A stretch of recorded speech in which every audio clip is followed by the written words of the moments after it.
열정적으로 고갱이 고흐에게 해바라기에 화가 나는 작품을 그려주는데 고흐가 그거 보고 굉장히 화를 내요. 이 그림 속에 등장하는 광인처럼 생긴 자가 나냐 이러면서 그 그림을 보고 좀 분노를 하죠. 결국 이걸 빌미로 터집니다. 그리고 고흐가 막 술에 만취해서 막 술병치고 던지고 막 이런 다툼이 이어지자 결국 고갱은 더 이상 못 살겠다, 떠나겠다 라고 선언을 하자 고흐는 이걸 약간 말리려고 했었던 건지 아니면 자신의 분노를 표현한 건지 우리가 이제 그것까지는 알 수는 없지만 그 과정에서 고흐가 자신의 길을 잘라냅니다.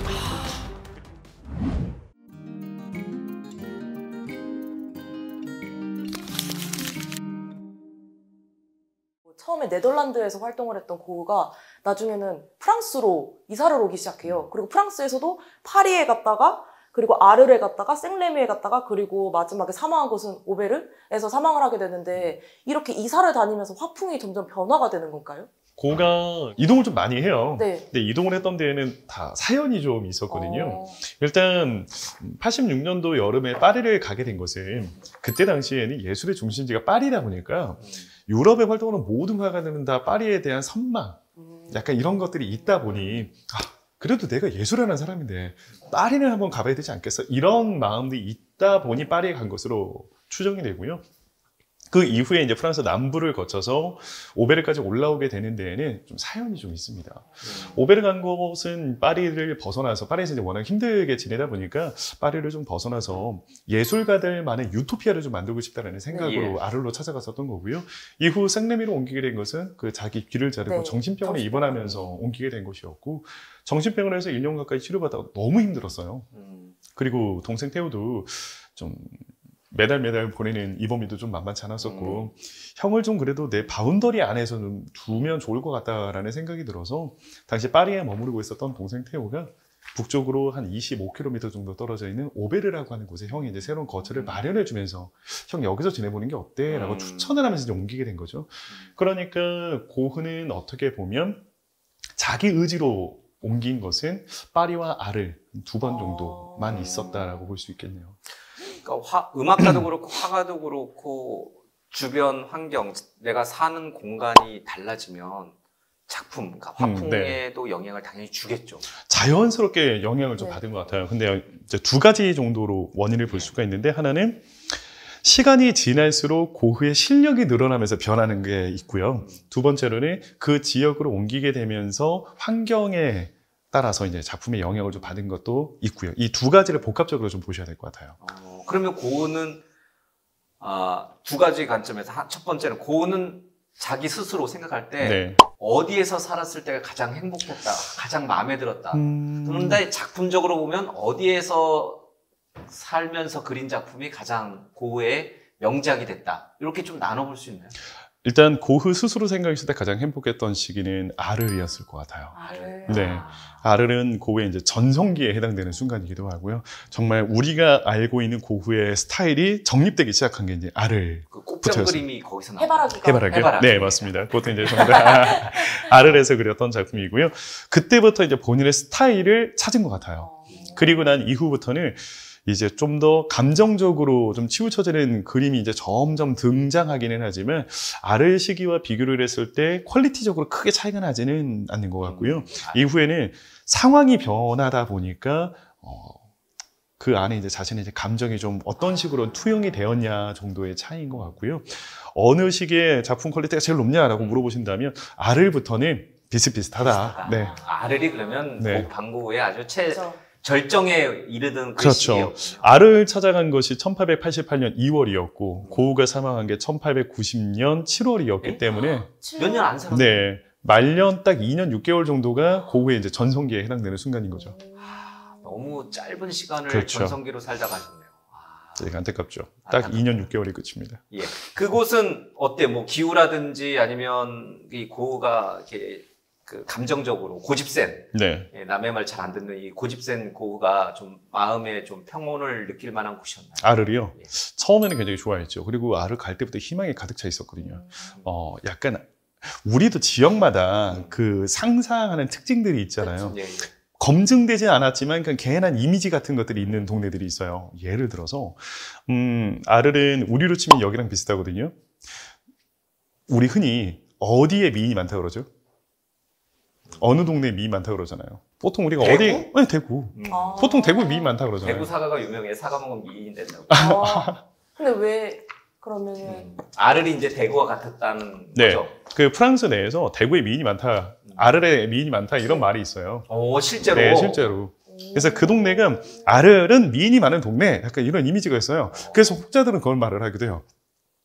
그 남부 지역은 사실 어딜 가도 상관없었거든요. 예. 네. 그러니까 고는 남부를 가고 싶다, 남프랑스에서 지내고 싶다라는 이야기는 했었지만 그 지역 가운데 굳이 왜 그럼 아르를 선택했을까에 대해서는 정확하게 밝혀진 것은 없어요. 여자 때문이구나. 그럴 수도 있다라고 학자들은 누군가는 이야기를 하는 거죠. 미인들 찾아서. 어차피 내가 남부 갈 거면 네. 위양이면 너무 미인들이 이렇게 복잡한 대도시 말고 뭐 마르세유나 뭐 이런 너무 큰 도시 말고 적당한 남부에서도 조금 조용하고 농촌의 느낌을 가지고 있으면서도 미인들이 많은. 위양이면 미인 많은 동네. 설레일 수밖에 없네요. 네, 그럼. 그래서 아르 가는 거 아니냐 이렇게 이야기하는 사람들도 실제로 있어요. 네.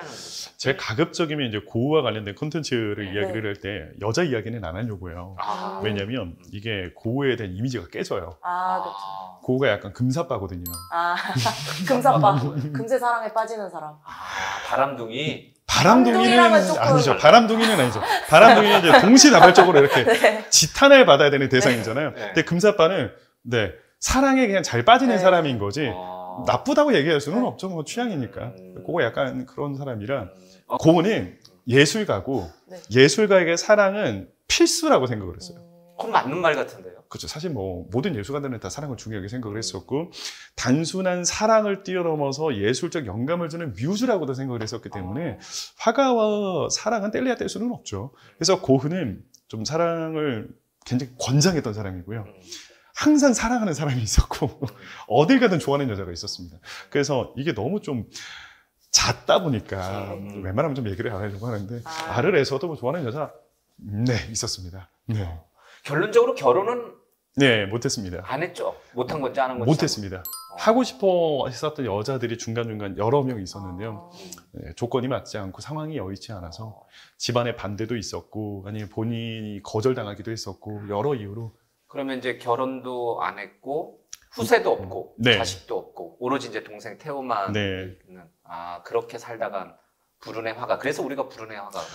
고흐하고 이제 친했던 친구들이 이제 몇 명 네. 있기는 했었는데 고흐는 친구라고 이야기하기는 조금 어려워요. 고흐가 88년 2월 아르로 찾아가면서 아르는 이제 파리를 떠났던 이제 근본적인 네. 이유는 화가 공동체를 만들기 위함이었어요. 그러니까 본인이 생각을 해도 4년이라는 시간 동안 플랑드르 지역 혼자 오고 다니면서 그리고 익힌 것보다 파리에서 2년 머물렀거든요. 인상파 화가들과 어울리면서 단기간 내에 실력이 너무 늘어버리는 거예요. 이거다. 혼자 그리는 것보다 어울리면서 그림을 그렸을 때 같이 살면서 서로 영향을 주고받으면서 그림을 그리면 짧은 시간 동안 실력이 확 늘겠구나. 화가 공동체를 만들어야겠다. 근데 그 공동체를 만들려면 큰 집도 얻어야 되고 생활비도 많이 들고 했기 때문에 파리에서는 이게 좀 현실적으로 어렵다고 생각을 했어요. 그래서 지방으로 내려간 거예요. 지방에 내려가면 여러 화가들이 얻을 수 있는 큰 집도 얻을 수 있고 좀 부담 없이 그림을 그릴 수 있지 않을까라는 생각으로 내려갔는데 아무도 안 와요. 일단 뭐 여러 이유가 있었는데 그거 다 세세하게 이야기하기는 좀 그렇고 그때 이제 고흐가 가장 바랐던 그 화가 공동체에 합류해 주기를 바랐던 화가 가운데 한 사람이 폴 고갱. 그래서 이 마음을 알고 있었던 동생 테오가 고갱을 설득하는 거예요. 생활비도 보내드리고 빚도 갚아드리고 알을 내려가서 그리시는 그림들 제가 책임지고 열심히 팔아드릴 테니까 내려가서 저희 형이랑 같이 이제 그림 그려달라. 테오의 제안 때문에 고갱은 아르로 향하게 된 거였어요. 그럼 그때 고갱은 고흐랑은 조금 다르게 되게 잘 나가던 화가였던 거네요. 엄청 잘 나가지는 않았었지만 고흐보다는 당연히 잘 나갔습니다. 그러니까 지금하고 물론 지금은 고갱이 너무 잘 나가요. 네.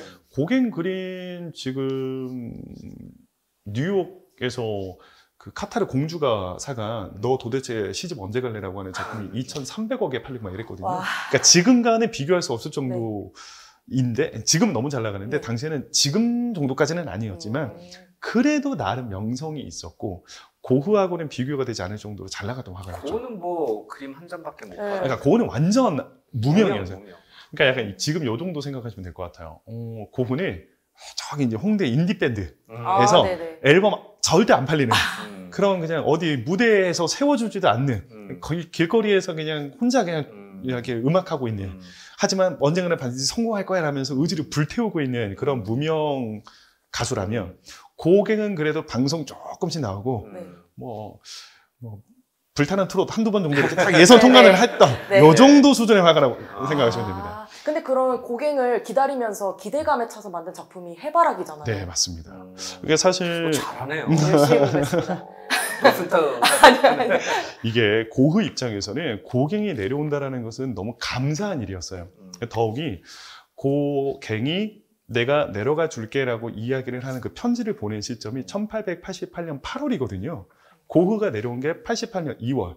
그러니까 6개월 만에 드디어 자신의 그룹에 응답해주는 화가가 나타난 거예요. 얼마나 기뻤겠어요. 6개월 만에 드디어 누군가가 찾아오겠다고 이야기를 하니까. 그래서 고흐는 고갱이 아르로 내려오게 되면 그가 사용하게 될 방을 꾸며줄 목적으로 해바라기를 그립니다. 근데 여기서 이제 중요한 포인트는 그럼 왜 해바라기였을까? 이게 이제 중요하잖아요. 고갱이 유년 시절을 보낸 장소가 그의 고향과도 같은 곳이 남미 페루예요. 그리고 페루를 상징하는 꽃은 해바라기. 그래서 고흐는 지금 고갱이 아르로 찾아오잖아요. 이 아르리라고 하는 장소가 고갱에게 있어서 그의 고향과도 같은 그런 상징적인 장소가 되기를, 편안한 장소가 되기를 바라는 마음을 담아 그의 고향을 상징하는 꽃인 해바라기로 고갱 방을 꾸며주기로 결심을 했던 거죠. 그래서 이때 고흐가 해바라기에 이제 푹 빠져요. 그리고 나서 우리가 알고 있는 그 해바라기 시리즈가 7점이 이제 총 그려지게 되고, 원래 이제 아르레에서는 이제 4점 그렸고요. 나중에 이제 정신병원 들어가고 나서 3점을 더 그려서 총 정물화 시리즈는 7점인 거죠. 그럼 그 4점을 고갱은 좋아했나요? 좋아했던 것 같아요. 왜냐면 내색은 잘 안 했지만 나중에 이제 두 사람의 동거 생활은 2달 만에 끝나요. 그리고 이제 파리로 돌아갔던 고갱이 이런 편지를 쓰거든요. 내가 급하게 올라오느라고 내 개인적인 짐들을 다 정리하지 못하고 왔는데 내가 두고 온 내 짐들 뭐 너가 어떻게 처분해도 상관없다. 뭐 팔든지 말든지 알아서 해라. 그런데 혹시 자네가 나를 위하여 그려주었던 그 해바라기 그림들 그건 나한테 좀 보내주면 안 되냐고. 좋아했네요. 네, 좋아했죠. 분명히 좋아했어요. 분명히 좋아했습니다. 근데 이제 자존심 때문에 크게 내색은 못했던 것 같아요. 그렇겠죠. 그러니까 두 사람은 애초에 어울리기가 좀 힘든 상황이었어요. 그러니까 고흐는 이상주의자에 가까워요. 아까 이제 말씀하셨지만 네, 그렇죠. 약간 그 화가 공동체 만들 때 화가들이 많이 참여를 안 했었던 여러 이유 중에 하나가 유토피아를 꿈꿔요. 그러니까 예를 들어서 여기 공동체 생활하고 있는 화가들의 작품이 팔리면 누가 팔던 간에 무조건 n분의 1. 혁명가가 아니라고 했는데 그러니까 이게 불쑥불쑥 나오는 것 같아요. 당시에 혁명적 사상을 갖고 있었던 것 같아요. 공산주의적 유토피아를 꿈꿨던 약간 그런 이상적인 삶을 사는데 고갱은 원래 직업이 화가가 아니에요. 이 남자가 본 직업은 따로 있었어요. 증권맨이에요. 그러니까 누구보다도 손익계산이 빨랐던 사람. 근데 그런 사람한테 지금 n분의 1 하자 뭐 이런 얘기하면 이게 애초에 말이 안 맞아요. 말이 안 맞아요. 그리고 고갱은 상징주의의 대가라고 이야기를 하거든요. 눈에 보이는 걸 그리는 게 아니에요. 머릿속에 있는 상징적인 대상을 그리는 거지. 그러니까 특정 대상을 보고 그릴 수 있는 게 아니에요. 보고 그리는 게 아니에요. 근데 고는 어떤 대상을 보았을 때 그때 느끼는 자신의 감정을 투영하는 거예요. 그러니까 애초에 그림을 그리는 방식도 다르고 그림을 생각하는 입장도 다르고 경제관념도 다르고 고갱은 굉장히 좀 남자다운 이런 상남자 스타일이었는데 고흐는 뭐랄까 좀 F? 대문자 F 같은 스타일? 그러니까 애초에 안 맞아요. 그러다 보니까 좀 많이 부딪혔고 결정적으로 고갱이 고흐에게 해바라기의 화가 나는 작품을 그려주는데 고흐가 그거 보고 굉장히 화를 내요. 이게 진짜 나냐? 이 그림 속에 등장하는 광인처럼 생긴 자가 나냐? 이러면서 그 그림을 보고 좀 분노를 하죠.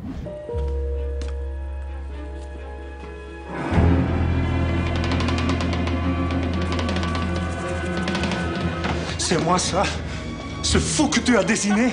Oui, sans modèle. C'est comme ça que je te vois. Je commence à avoir peur de toi. Où vas-tu? Arrête de toujours me fuir, Gauguin. Laisse-moi! Fiche-moi la paix! Il m'a rendu fou. Il veut que je pète dans ma tête. C'est impossible. Théo a payé mes dettes pour que je puisse venir ici. Ton frère me paye parce qu'il veut se débarrasser de toi.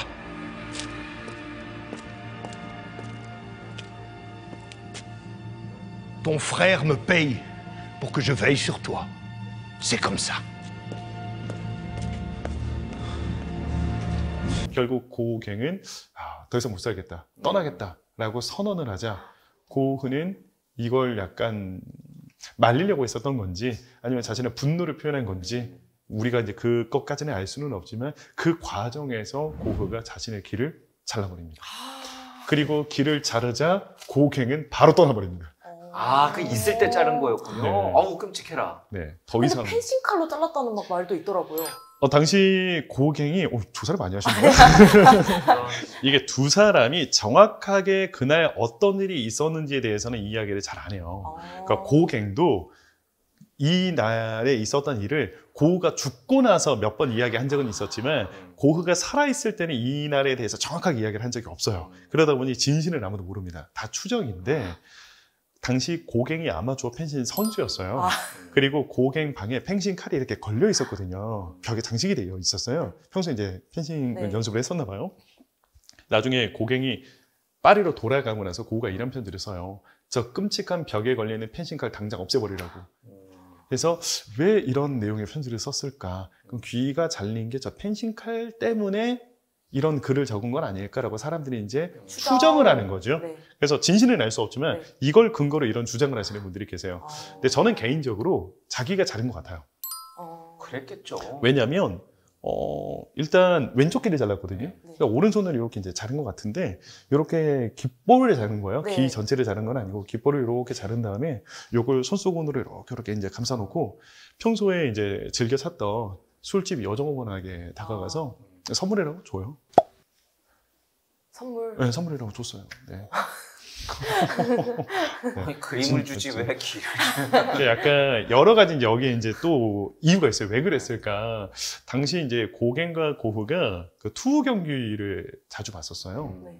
그 투우 경기를 떠올려 보시면 그 투우사가 이제 막 그 소와 막 싸우잖아요. 네. 그리고 나서 이제 투우사가 승리를 탁 쟁취하고 나면 그 승리의 기념품으로 소 귀를 잘라요. 그리고 그 자른 그 소의 귀를 투우사는 자신의 연인에게 선물하거든요. 그런 당시에 네. 풍습이 있었구나. 이게 투우 문화니까. 투우 문화. 평소에 이제 투우 경기를 남부 내려와서 자주 봤었거든요, 고흐가. 그래서 이제 거기에서 비롯되어서 한 행위가 아닐까. 그럴 수 있겠네요. 네, 비록 자신은 귀를 잘렸지만 이것은 나의 귀가 잘린 게 아니라 내 내면에 있는 그 패배자의 귀를 자른 거고 그리고 나는 승리한 투우사기 때문에 사랑하는 나의 연인 그때 찾았던 이제 단골 뭐 이제 했던 그 술집 여정원에게 선물로 이제 주면서 나는 승리자다. 약간 자아도취적인 이런 행위가 아니었을까. 자아분열이 시작되군요. 그렇다라고 자기는 볼 수도 패배자이자 또 있죠. 승리자 동시에 갖고 있는. 이것도 이제 추정입니다. 고흐가 자기 입으로 얘기한 건 네네. 아니기 때문에 아마 그랬던 것이 아닐까. 그러니까 여기까지만 보더라도 정서적으로 지금 굉장히 불안정한. 네, 굉장히 불안정한 상태인 거죠. 그래서 결국에는 사고가 난 직후에 이제 아르레에서 네. 임시 방편으로 치료를 좀 받았고요. 그 이후에 이제 아르레에 머무르는데 마을 사람들이 너무 이제 불안한 거예요. 그렇죠. 얼마나 무서워요. 그래서 결국에는 마을 주민들이 막 연판장 돌리고 결국에는 쫓아내려고. 네, 결국에는 인근에 있었던 생 레미르 프로방스라는 지역에 자리 잡고 있는 생폴 모졸 정신병원에 입원을 하게 된 거죠.